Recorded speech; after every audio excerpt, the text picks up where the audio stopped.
আমার নাম শামীম, ফরিদপুর থেকে আসছি, সদর থানা।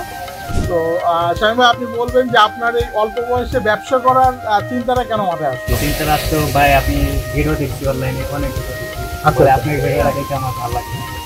অনলাইনে অনেক ভিডিও দেখেছেন, আমার ভিডিও দেখে ভালো লাগবে। এই মাছের ব্যবসা করার কেন আপনার প্ল্যান আসলো? প্ল্যানটা আসলো, আমার পুকুরটা অনেক পরে রয়েছে। পরে আমি ভিডিও দেখলাম যে পুকুরটা কিভাবে টাকা ইনকাম করা যায়, পুকুরে কিভাবে টাকা ইনকাম করা যায়।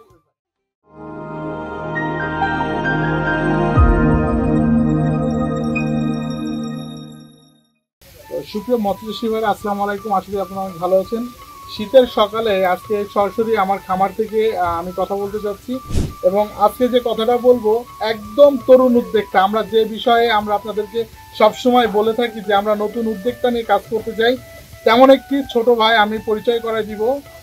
শামীম ভাই এবং আসলাম ভাই দুইজনই একদম তরুণ উদ্যোক্তা, এবং ব্যবসা করার জন্য যে এত কম বয়সী তারা আগ্রহ প্রকাশ করেছে আমার ভালো লাগলো। এবং আপনাদেরকে যারা তরুণ উদ্যোক্তা ভাইরা, যারা ছাত্র জীবনতে ব্যবসা করার ইচ্ছা, উদ্যোক্তা হওয়ার ইচ্ছা, শুধু তাদের মুখ থেকে আমি আজকে কথা শোনাবো যে তারা যদি পারে আপনারা কেন পারবেন না। তো প্রথমে পরিচয় পর্বটা সেরে নিই। ভাই, যদি আপনার পরিচয়টা দিতেন। ভাই আমার নাম শামীম, ফরিদপুর থেকে আসছি, সদর থানা। ভাই মোহাম্মদ আসলাম। জি, একই জায়গায় তো বাসেন। তো শামীম ভাই, আপনি বলবেন যে আপনার এই অল্প বয়সে ব্যবসা করার চিন্তাটা কেন মাথায় আসলো? চিন্তা আসতো ভাই, আমি ভিডিও দেখছি অনলাইনে, অনেক ভিডিও দেখছি। আপনার ভিডিও দেখে আমার ভালো লাগে। অনলাইনে অনেক ভিডিও দেখেছেন, আমার ভিডিও দেখে ভালো লাগবে। কেন লাগলো? ভাইয়ের সততা দেখে আমার। আচ্ছা আচ্ছা আচ্ছা আচ্ছা, সততা দেখে। সততা কি আমার খামার দেখে না আমার সততা দেখে? সততা। আচ্ছা, তো প্রিয় দর্শক, আপনি ভাইয়ের মুখে শুনলেন। আর সততা আমার মৎস্য খামারের নাম, আর নিজেও চেষ্টা করি কিছু দেওয়ার। যাই হোক, তো ভাই এই মাছের ব্যবসা করার কেন আপনার প্ল্যান আসলো? প্ল্যানটা আসলো, আমার পুকুরটা অনেক পরে রয়েছে।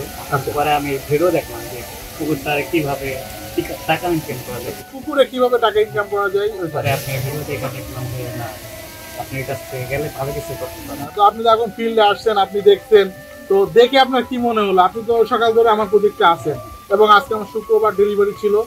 অনেক পার্টিও কিন্তু আসছে, তাদেরও তো ভাষা শুনছেন, ব্যবহার, তারা আমার সাথে কিভাবে ব্যবসা করতেছে। আপনার কি মনে হচ্ছে যে আমার কিন্তু প্রোডাক্ট নিয়ে আপনি লাভবান হবেন কিনা? সেটা ইনশাআল্লাহ আশা করা যাচ্ছে। তো নতুন উদ্যোক্তা ভাইদের জন্য আমি আবারও বলতে চাই, ভাই যেহেতু তার ভয় ডর ভেঙে যশোরে, দেখেন কোথা থেকে আসছে, ফরিদপুরতে এসে কিন্তু আমার সাথে ব্যবসা করার মূল টার্গেট নিয়ে আসছে যে আমি কিছু করতে চাই, মানে নতুন উদ্যোক্তা হতে চাই। আর তো ভাই কিন্তু ওইটাই যে ভাই বিশ্বাস করে আমার কাছে আসছে, এবং সকালে যখন আমার সাথে ওনারা কালকে রাত্রে আসছে, আমার বাসায় ছিল, অনেকবার ওনার সাথে আমার সাক্ষাৎ হয়েছে, কথা হয়েছে।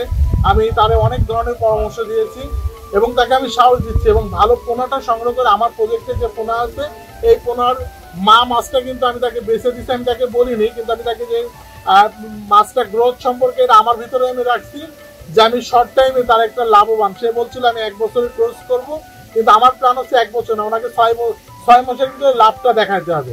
যদি উনি 6 মাসের ভিতরে লাভটা দেখতে পায়, তাহলে উনি আবার আমাদের কাছে ফিরে আসবে। তো শামীম ভাই এবং আসলামের প্রতি আমার অনেক অনেক শুভেচ্ছা এবং শুভকামনা থাকবে যে ওনারা যেন ভালো কিছু করতে পারে, ওনাদের মাধ্যমে যেন যশোরে না সারা বাংলাদেশের নতুন উদ্যোক্তা যেন আসতে পারে এবং এসে ব্যবসা করতে পারে। এবং ওনাদের আজকের ভিডিওটার ভিতরে দেখাবো কিভাবে মাছ মাপতে হয়, কিভাবে মাছ বেছে নিতে হয়, কিভাবে ভালো মৎস্য নিতে হয়। তো প্রিয় মৎস্যজীবী ভাইরা, আজকের ভিডিওটা এই পর্যন্ত। ওনাদের জন্য দোয়া থাকলো, এবং আপনারাও যদি এসে দেখে শুনে নিতে চান, নিতে পারবেন। তো আবার নতুন কোনো ভিডিও নিয়ে আপনার সামনে হাজির হবে। সে পর্যন্ত আপনারা ভালো থাকবেন। আল্লাহ হাফেজ।